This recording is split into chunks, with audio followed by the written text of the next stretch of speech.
When and why should I use a namedtuple instead of a dictionary?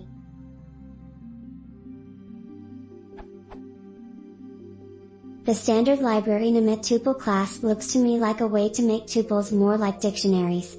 How do namedtuples compare to dics? When should we use them? Do they work with non-hashable types?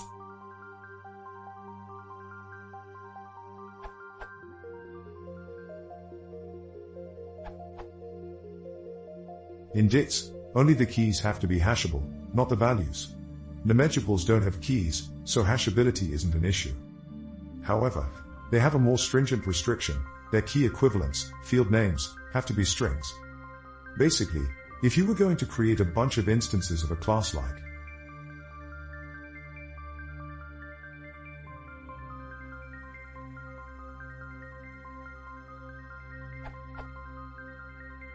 and not change the attributes after you set them in _init_, you could instead use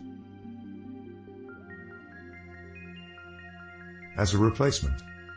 Of course, you could create a bunch of dics where you use the same keys in each one, but assuming you will have only valid Python identifiers as keys and don't need mutability. Is prettier than.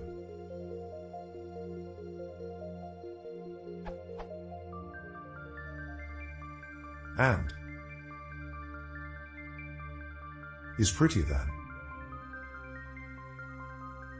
Finally, namedtuples are ordered, unlike regular dics, so you get the items in the order you define the fields, unlike a dict.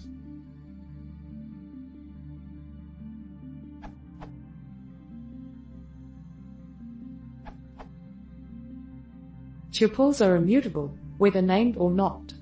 Namedtuple only makes the access more convenient by using names instead of indices. You can only use valid identifiers for namedtuple. It doesn't perform any hashing, it generates a new type instead.